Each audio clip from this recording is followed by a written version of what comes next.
Crime पेट्रोलमध्ये काम करणाऱ्या अभिनेत्यालाच घातला लाखोंचा गंडा. घर देण्याच्या बहाण्याने 25 लाखाची फसवणूक. क्राईम पेट्रोलमध्ये काम केलेला अभिनेता सतीश नायकोडे यांचं घर घेण्याचं स्वप्न तर पूर्ण झालंच नाही, मात्र आता बँकेचे हप्ते भरणंही त्यांना कठीण होऊन बसलंय. आपल्या हक्काचं घर असावं असं स्वप्न बघणाऱ्या सतीश नायकोडे यांनी डोंबिवलीत असलेल्या वडिलांच्या घरावर कर्ज घेतलं होतं.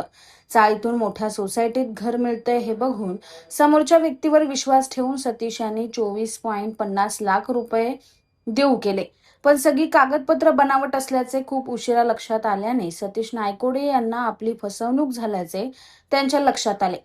सरकारी कागदपत्र शिक्के एवढंच नाही तर समोरच्या अधिकारीही बनावट असल्याने घर तर मिळालं नाहीच, मात्र आता बँकेचे हप्ते कसे भरायचे असा मोठा प्रश्न त्यांना पडलाय. 40 लाख रुपयांचे कर्ज आणि आगाऊ दिलेली 24.50 लाखाची रक्कम सगळं मातीमोल झाल्यानं त्यांना पोलिसांकडे धाव घ्यावी लागली आहे.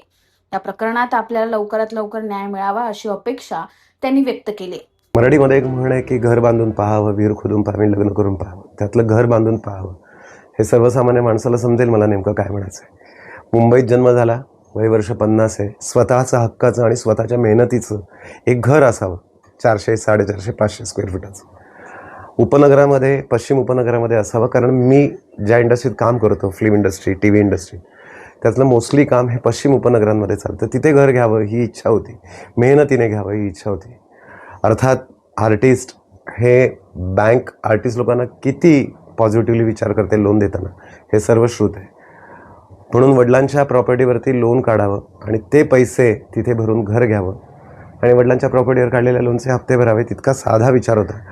आणि तसंही आर्टिस्टला पुढे जाऊन वार्धक्यात काही पेन्शन, प्रॉव्हिडंट फंड, उदरनिर्वाहासाठी काही मोठी रक्कम असते हातात, असं नसतं.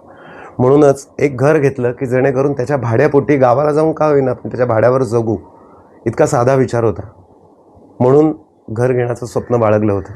त्याकरता वडिलांचं हे घर, डोंबिवलीतलं हे घर मी मॉर्गेज केलं एका प्रायव्हेट फायनान्सकडे आणि ते पैसे मी आस्था प्रॉपर्टीजच्या माध्यमानं गुंतवले एक घर घेण्यासाठी. पण तिथे असणारे सच्चिदानंद बामणे, ॲग्नेलो परेरा, आकाश सोनी, सगळ्यात त्यांचा मास्टर माइंड म्हणजे शैलेश काकण. त्याचबरोबर असणारे त्यांचे अजून 2 साथीदार, ते म्हणजे अभिषेक गुजर आणि एक बेळमकर नावाचा, रुपेश बेळमकर नावाचा. ही सगळी टोळी आहे आणि यांच्यावर नक्कीच कोणाचं तरी वरदहस्त आहे.